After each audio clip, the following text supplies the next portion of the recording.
आज हम हिंदी में अपनी वस्तु कहानी को पढ़ेंगे। इसमें दो भाइयों और एक महात्मा जी की कहानी है। दोनों भाई अपनी ज़मीन के लिए झगड़ते हैं और महात्मा जी उनको समझाते हैं कि इस संसार में कोई भी वस्तु तुम्हारे साथ नहीं जाएगी, इसके लिए तुम लड़ झगड़ के अपना जीवन क्यों नष्ट करते हो।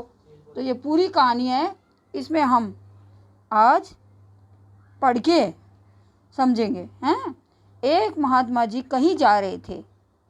मार्ग में उन्होंने एक स्थान पर दो व्यक्तियों को ऊंची आवाज़ में बोलते सुना। दोनों ही हाथों में लठ लिए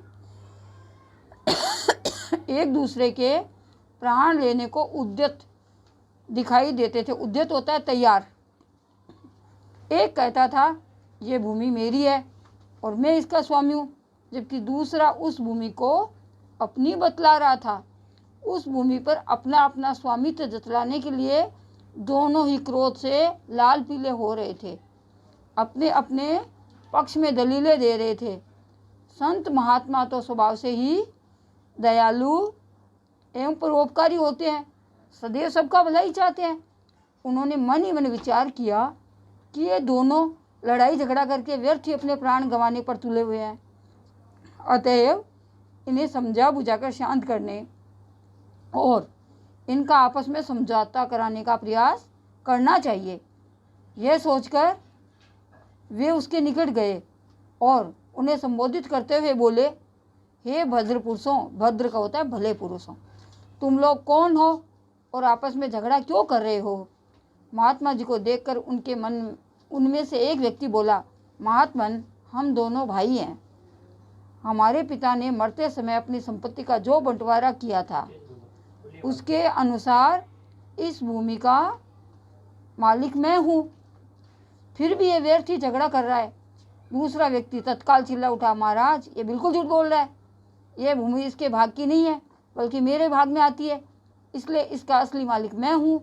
ये झूठ मूठ ही इसे अपनी बतलाकर और मुझे डरा धमका कर इसे हड़पना चाहता है। ये देखो महात्मा जी और दोनों भाई। अब महात्मा जी क्या करते हैं, देखो। महात्मा जी ने शांत भाव से फरमाया, तुम दोनों ही इस भूमि को अपना कहते हो और अपने अपने पक्ष में दलीलें देते हो। ऐसे तो इसका निर्णय कभी नहीं होगा, इसलिए अच्छा यही रहेगा कि जिस भूमि के लिए तुम दोनों मरने मारने पर उतारू हो उससे ये बात पूछ लो कि उसका असली मालिक तुम दोनों में से कौन है। वह स्वयं ही इस बात का निर्णय कर देगी। कुछ पल तक दोनों महात्मा जी के मुख की ओर ताकते रहे, फिर बोले, किंतु ये कैसे संभव है, भूमि भी कभी बोलती है। महात्मा जी ने उत्तर दिया, हाँ अवश्य बोलती है, परंतु उसकी आवाज़ तुम लोग नहीं सुन सकते, हम सुन सकते हैं। किंतु ये बताओ कि भूमि जो भी निर्णय देगी क्या तुम दोनों को मान्य होगा, यानी भूमि की बात तुम दोनों मानोगे।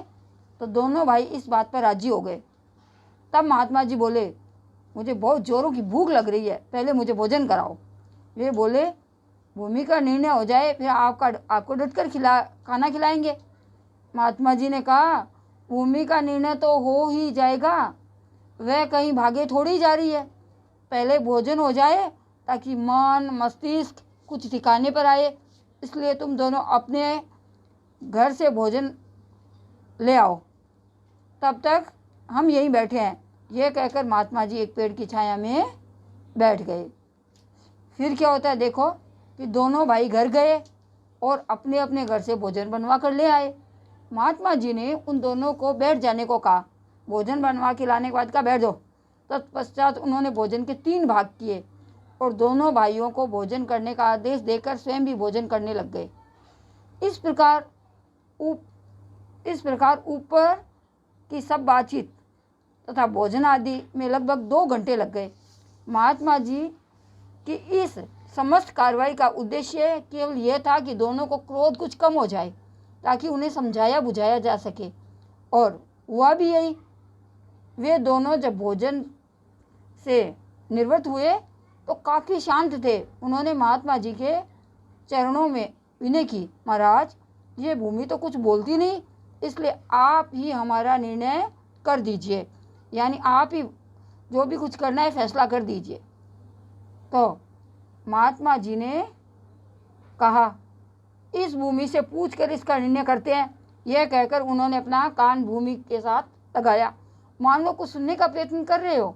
कुछ देर तक तो वे भूमि के साथ कान लगाए रहे, फिर सीधे बैठ गए और गंभीर वाणी में बोले, यह भूमि तो कुछ और ही कह रही है। दोनों भाई बोले, महाराज भूमि क्या कह रही है? महात्मा जी ने कहा, ये भूमि कहती है कि ये दोनों व्यर्थी मेरे ऊपर अधिकार जमाने के लिए झगड़ा कर रहे हैं, क्योंकि मैं इन दोनों में से किसी की भी नहीं हूँ। हाँ, ये दोनों अवश्य मेरे हैं, मैंने इनकी कई पीढ़ियों को पाला है और जाते हुए भी देखा है। महात्मा जी की बात सुनकर दोनों भाई बहुत लज्जित हुए, बड़े लज्जित हुए और महात्मा जी के चरणों में गिर पड़े। महात्मा जी ने लोहा गर्म देखकर चोट की, यानी दोनों मेरी बात मान रहे हैं, ऐसा सोच करके उन्हें समझाते हुए कहा, तनिक विचार करो कि जिस भूमि के लिए तुम दोनों आपस में झगड़ा कर रहे हो, क्या वह आज तक किसी की बनी है जो तुम लोगों की बन जाएगी? मनुष्य मेरी मेरी कहकर व्यर्थ यत्न करता है, यह नहीं सोचता कि इनमें से कुछ भी मनुष्य को का अपना नहीं। बड़े बड़े छत्रपति राजा भी इन्हें अपना कहकर चले गए, परंतु साथ क्या ले गए? कुछ भी नहीं। वे जैसे खाली हाथ संसार में आए और वैसे ही खाली हाथ इस संसार से चले गए। तुम लोग भूमि के इस छोटे से टुकड़े के लिए झगड़ा करके अपने अनमोल जीवन को नष्ट करने पर क्यों तुले हुए हो? ये भूमि न तुम्हारी और न तुम्हारी बनेगी। भूमि ही क्या, संसार के जितने भी पदार्थ है, धन संपत्ति मकान आदि है, इनमें से कुछ तुम्हारा नहीं है। तुम्हारी अपनी वस्तु तो केवल भजन भक्ति और तुम्हारे अच्छे कर्म है, जो लोक और परलोक के संगी साथी है, से सब कुछ यही रह जाता है।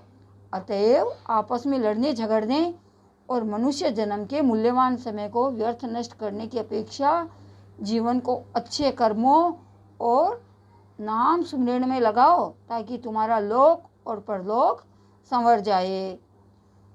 दोनों ने महात्मा जी के चरणों में गिरकर अपनी भूल के लिए क्षमा मांगी। उस दिन से सबके साथ प्रेम का व्यवहार करते हुए, अपने समय को भजन भक्ति में लगाते हुए अपना जन्म सफल करने लगे। अब देखो इसके शब्दार्थ। उद्यत तैयार, स्वामित्व अधिकार, संपत्ति धन दौलत, हड़पना गायब कर जाना या उचित ढंग से ले लेना, मूल्यवान कीमती, संसार दुनिया तनिक थोड़ा।